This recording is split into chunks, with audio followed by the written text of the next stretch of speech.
Hey guys, Hadrigon here. Hope you're having a good day. Today, I'm going to make my case for why the Yorknew City Orc is better than the Chimera Ant Orc. Let's get into it.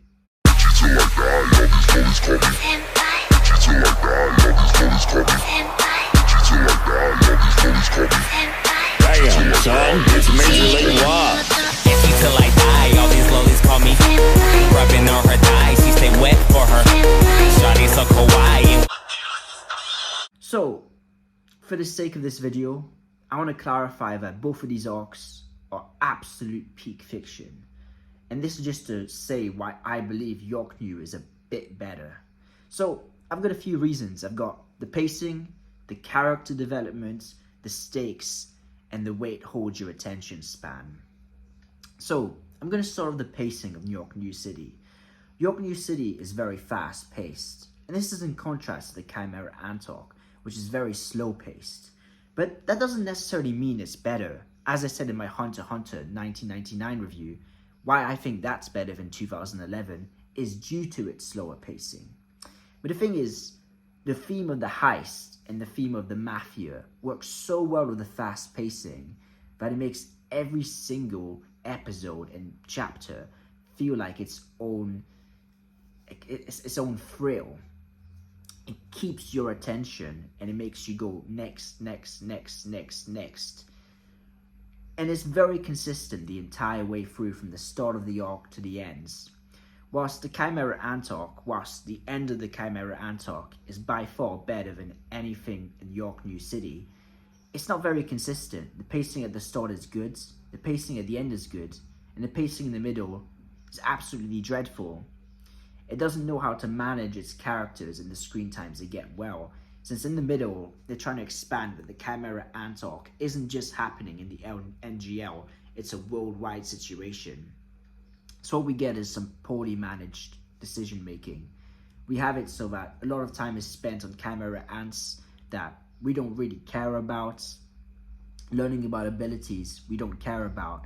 Whilst in Yorknew City, every single character that gets screen time is a character that's A, super relevant to the story, or B, one we already like. And one of the key examples is their use of the Zodiac family. You know, the whole assassin plotline could have been like the Chimera Ants, mini foot soldiers, but no, because they use the Zodiac family and you use Zeno Zodiac and the Silver Zodiac, it meant that we were already intrigued. We wanted to see what happens. So the pacing then leads into my second point, which is attention spans, and that's that through the Chimera Ant Orc, it's much more digestible, meaning that someone who's new to the series will find it a lot easier to digest it. And why does being digestible matter? Well, it matters because when you're consistently consuming something, you end up picking up more of its detail. While someone in the Chimera Ant Orc, at the start, they're very attentive. In the middle, it kind of gets a bit fuzzy. And at the ends, they're attentive again. And that means that in their minds, when they look back at the Chimera Ant Orc, they don't really remember the middle section. And that means that Yorknew as a whole has a greater impact since the fullness of the story is remembered. And this also helps with the sizes of the orcs. Whilst Yorknew is a perfect size, it's about 50 chapters long, whilst the Chimera Ant Orc is well over 100. So that wouldn't be an issue if the Chimera Ant Orc could manage the pacing and how it goes through plot points better. But the thing is that lots of it is Togashi trying to do expedition for the next arc with the Dark Continent. But since we don't know that yet, things just feel slow for the sake of being slow. So at this point, you're thinking, wow, the character development of the Chimera Ant Orc is so much better, Gaunt, Killua, Meruem. And yes, that is true. But my argument would be that the character development of Yorknew overall is better, since every single character in the entity of Yorknew City gets developed. Whilst the Chimera Ant Orc, it's got such a large cast of characters that it's uneven in how they get developed. And even though I think that the character development in the Chimera Ant Orc is the best, not only in Hunter x Hunter, but in all of fiction, I do think the consistency of Yorknew makes it get the upper hands. And what do I mean by that? You've got the whole Nostrad family plot point where there's the kind of love affair between, I forgot his name, but you know, the love affair between them. Then you've got Melody, who's there trying to, you know, find her purpose. And every one of these moving pieces is constantly in motion. Whilst with the Chimera Antark, we've got moments where we focus just on Killua and afterwards just on Gon. Whilst with Yorknew, whilst we do focus on Kurapika, there's always important side characters which get developed alongside him. And that's helped to make the story feel more real, more genuine, and to make us relate to it more. The moment when Kurapika is drowning with an indescribable emptiness, the reason why it has such an impact is because we see how Kurapika's personality bounces off the side characters. We see how his dark demeanor makes him the leader in every single group he's in. So when we see him break and see him be submissive, see him let go of the reins and see the others who normally didn't do anything really, you know, take charge whilst he's in this severe depression, it has a really thorough impact. And whilst, yes, with Gon, Killua, Netero, Meruem, those impacts are far greater, but let me give you an example. Welfin, right? Kites. All these kind of characters, Zazan, for instance, who are all prominent characters in the series. They don't get the same amount of exposure as the main cast and the main antagonists. So, the stakes, well, of course, in the Chimera Antark, the whole world's, you know, at risk of losing. The Chimera Ants are going for everywhere in the world. They're in Italy, they're taking over, they're even in Meteor City. But Yorknew City, the stakes are much more intimate. They're much smaller, and in fact, they mean that you feel it's a much more personal story. And whilst the Chimera Antark, it's much more personal to the characters, because it's this massive build-up that, for instance, Gon's dichotomy into losing himself that has been established since chapter 1. Whilst that's incredible, and whilst we're seeing the kind of the anchor to Killua and Gon loosen, and we're seeing Killua's chaos, all of those things, right? They could have happened in any arc. You know, any of those plot points, no matter what arc they happened in, it'll be the centerpiece of the series. Whilst in Yorknew, everything is linked to the auction. And that's what's so great, is that the auction works as a centerpiece that no matter where we go in the story, it all circles back to the auction.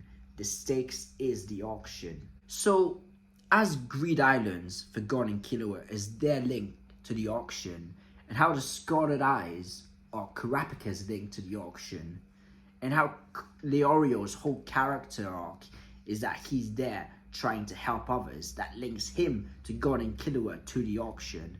The auction is a centerpiece in which everything unfolds around it. Whilst the Chimera Antark, the centerpiece is the king, Meruem. But it's a bit more messy because the king doesn't have ties to all the characters.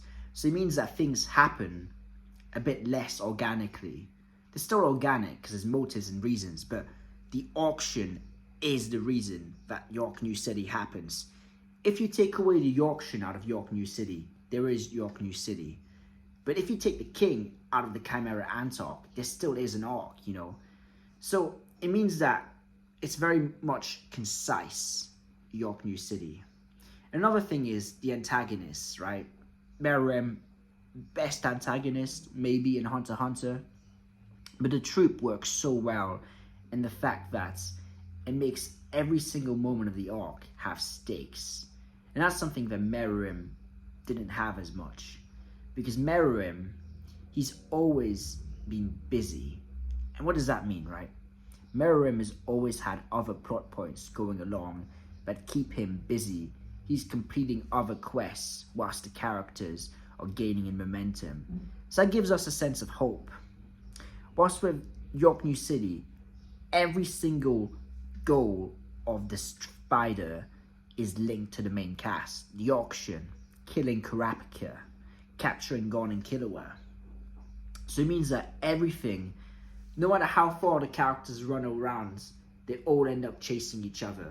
And I think that means that even though the Chimera Ant arc has greater highs, the Yorknew City arc is a more complete and whole in itself. And I think that makes, the build-up of it even better. Because this is the first major payoff in the series. Since the Hunter exam, September 1st, Yorknew City. And afterwards, by the end of it, Greed Island. Greed Island being the start where Gon's trying to find his father. So you got two major plot points stuck at the beginning and at the end of the arc. And that makes it that, really, it's the arc of the biggest payoff in the series. And even though you get that payoff of Gon meeting Kite again, and then finishing it off with Gon, being destroyed, as much as those are big plot points, they're big plot points for Gon. And as we know with Hunter x Hunter, even though Gon is the main protagonist, it's not Gon's story. This is a much more expansive and much greater world. I think that Yorknew City is where Togashi really found his, rhythm. This is where Hunter x Hunter took off. So, this is why I believe Yorknew City as a whole is a better arc than the Chimera Ant arc. I hope you've all enjoyed. I hope you've at least maybe learned something, or you can sort of see where I'm coming from. And yes, until the next video, I'll be reviewing all the new Hunter x Hunter chapters as they come out. So if you want to see my review from chapter 401 to 430, the days they come out, tune in. It's Hadrigon. Until next time, peace out.